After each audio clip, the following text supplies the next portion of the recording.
সবাইকে নমস্কার। আজকে এখানে শিক্ষা দপ্তরে বিদ্যালয় শিক্ষা দপ্তরের উদ্যোগে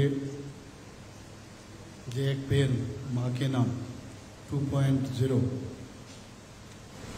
রাজ্যব্যাপী বৃক্ষরোপণ অভিযানের যে উদ্বোধনী অনুষ্ঠান, সেই অনুষ্ঠানে আমাদের মাঝে উপস্থিত আছেন Shri Rawal Hemendra Kumar, special secretary education department, Shri NC Sharma, director school education,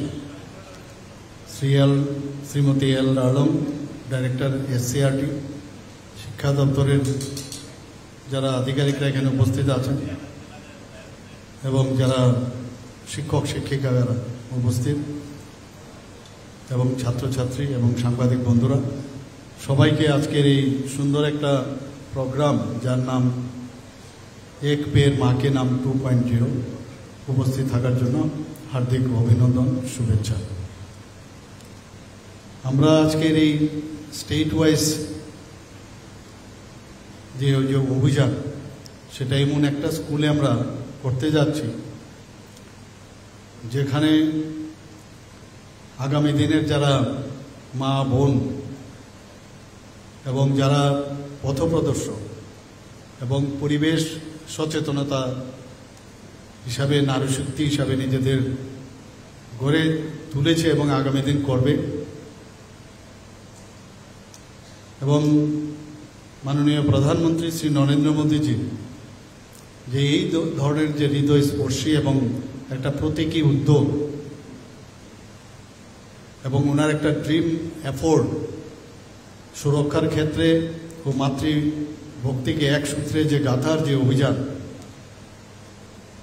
আমি এর জন্য বিদ্যালয় দপ্তরকে আমি ধন্যবাদ দেব যে এই ধরনের একটা অনুষ্ঠান আজকে এই মহারানী তুলসীবতী বালিকা বিদ্যালয়ে ওনারা করছেন। আজকে মাননীয় প্রধানমন্ত্রীজি এই যে মায়ের নামে একটি বৃক্ষরোপণ করার যে কার্যক্রম গত 2 বছর ধরে শুরু হয়েছে, এটা শুধু একটা গাছ লাগানো না। আমরা মাঝে মাঝে ভুলে যাই যে আমাদের আজকে এখানে আসার বা যারাই আজকে পড়াশোনা করছে বা যে যে জায়গায় থাকুক, মায়েদের যে একটা অবদান, সেই অবদানের উপরে তাদের সম্মান ও কৃতজ্ঞতা জানানোর একটি, আমি বলবো যে একটা অনন্য উপায়, এবং এতে করে দেশবাসীর সামনে একটা মানবিক ও পরিবেশ বান্ধব একটা দৃষ্টান্ত মাননীয় প্রধানমন্ত্রীজির যে উদ্যোগ, সেটা একটা দৃষ্টান্ত স্থাপন করেছে।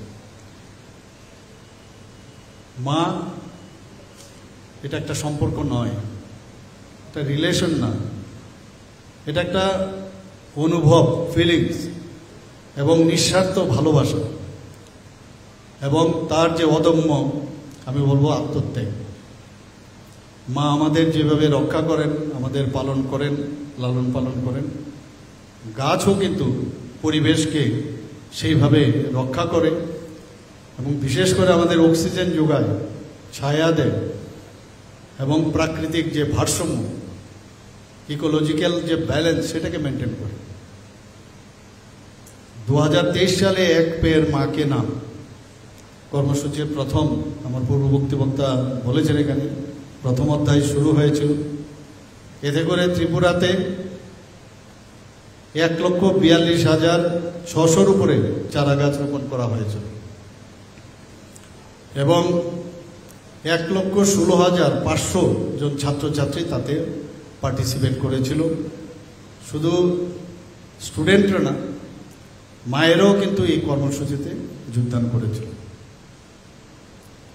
কাজেই এখানে শুধু গাছ লাগালেই হবে না, আমাদের শপথ করতে হবে যে তাদেরকে কিভাবে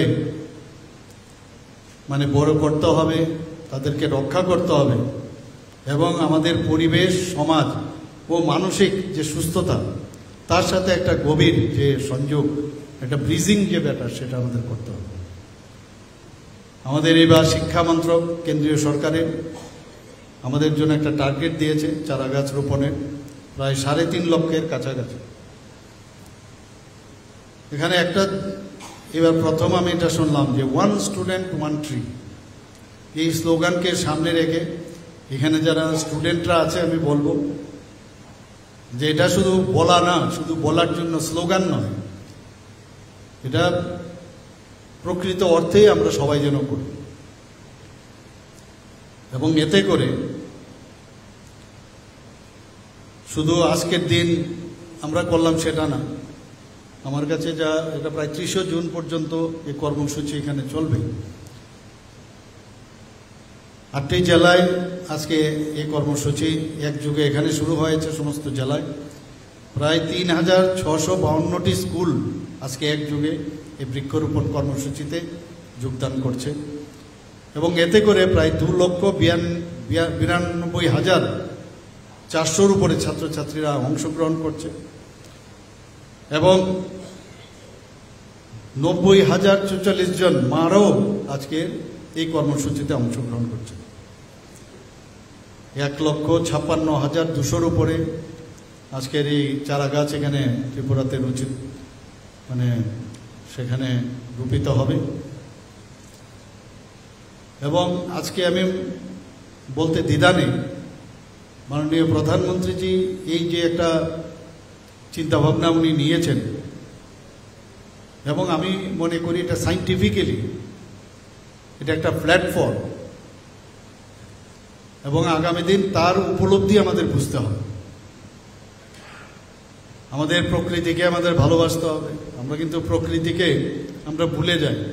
আমি অনেক জায়গায় প্রায়শ বলি আমরা ওখানে অনেক সময় যে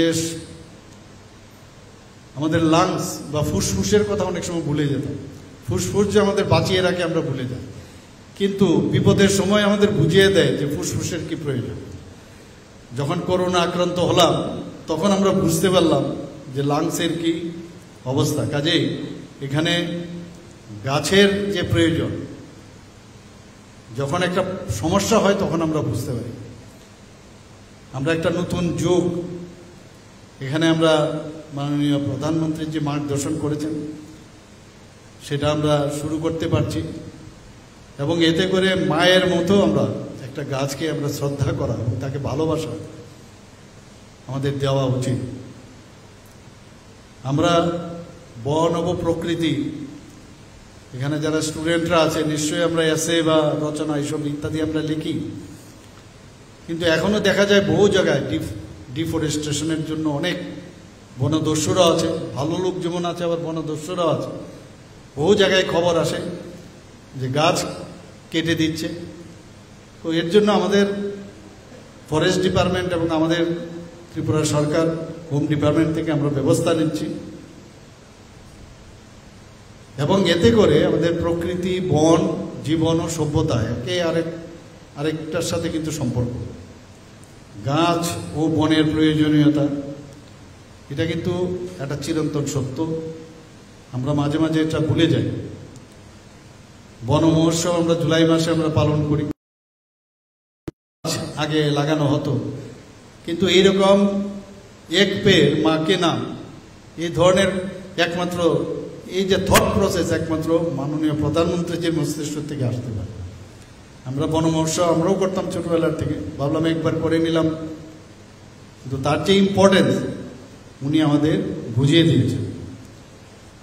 আমাদের পরিবেশকে যদি রক্ষা করতে হয় এবং ঝুঁকি যদি কমাতে হয়, বৃক্ষরোপণ একটি গুরুত্বপূর্ণ বিষয় এবং তা আমাদের মনে রাখতে হবে। এখানে সবার অবগতির জন্য আমি জানাচ্ছি যে একটা ম্যাচিওর বা পরিণত গাছ গড়ে 260 পাউন্ড অক্সিজেন সরবরাহ করে এবং 48 পাউন্ড কার্বন ডাইঅক্সাইড গ্যাস শোষণ করতে পারে। আমরা জানি গাছ আমাদের অক্সিজেন দেয় এবং যারা পশু পাখি বা হিউম্যান বিং আছে, আমরা অক্সিজেন ছাড়া আমরা বাঁচতে পারি না। সেই অক্সিজেন গাছের থেকে আমরা পাই আর কার্বন ডাইঅক্সাইড আমরা দিই।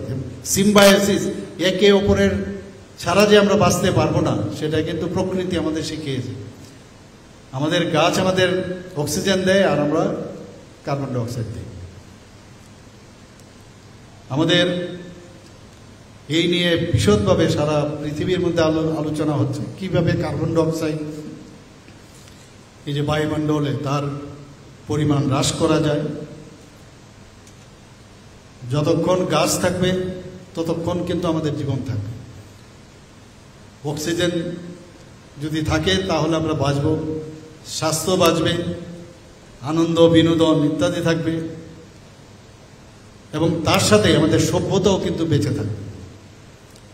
মাননীয় প্রধানমন্ত্রী যে COP26 সম্মেলনে উনি ঘোষণা করেছেন যে দেশের কার্বন যে নির্গমন সেটাকে 2070 সালে শূন্যতে নামিয়ে আনতে হবে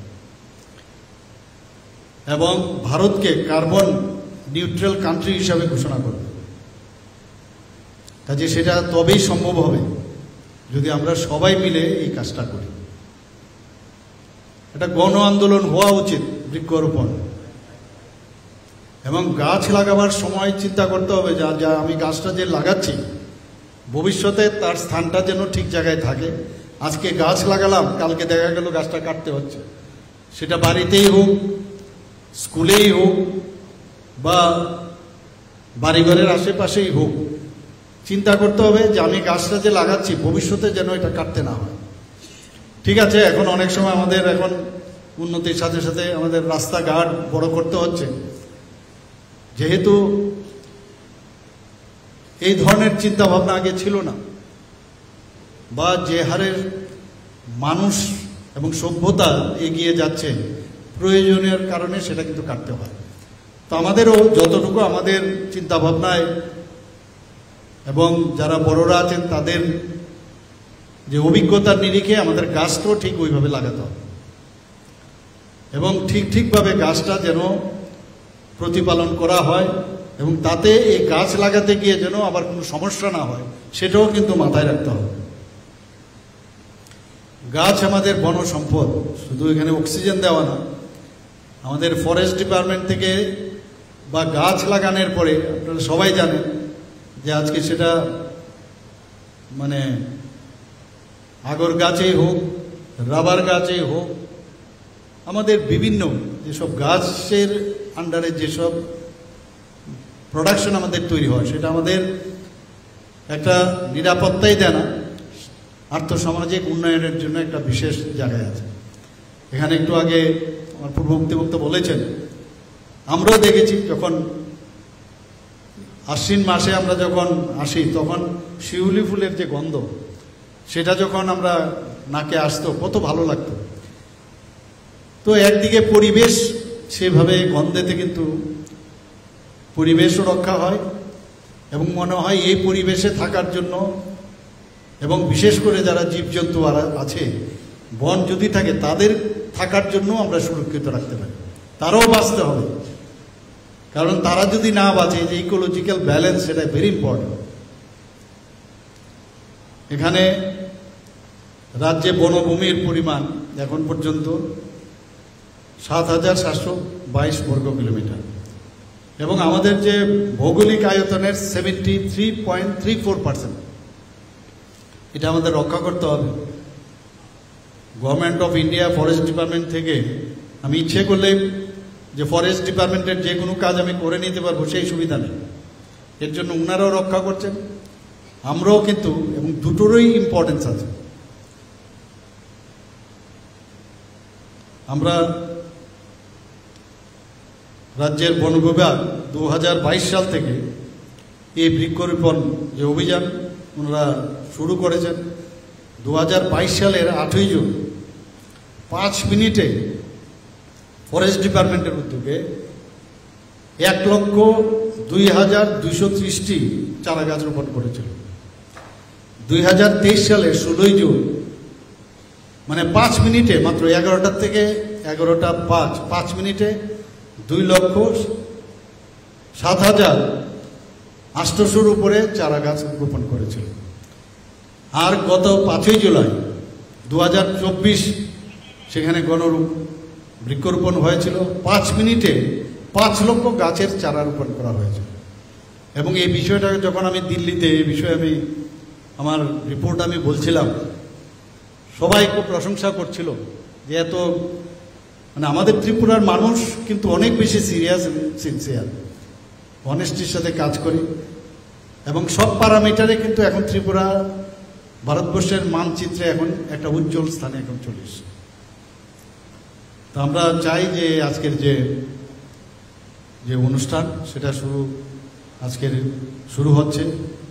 বৃক্ষরোপণ আমাদের আরও বেশি করে করতে হবে, আর ছাত্রছাত্রীদেরও এমন একটা স্কুলে এটা হচ্ছে যেখানে আগামী দিনের আমাদের যারা এখান থেকে প্রচুর মেয়েরা পাশ করেছে, মা হয়েছে, দিদা হয়েছে অনেকে, তো তারা কিন্তু তাদের প্রতি সম্মান জানিয়ে, শ্রদ্ধা জানিয়ে, তাদের প্রণাম জানিয়ে আজকের এই যে কার্যক্রম এখানে রাখা হয়েছে, আমি দপ্তরকে, শিক্ষা দপ্তরকে, বিদ্যালয় শিক্ষা দপ্তরকে ধন্যবাদ দেব এবং এটা সার্থক হোক সারা ত্রিপুরা জুড়ে এই আশা রেখে আমার বক্তব্য শেষ করছি।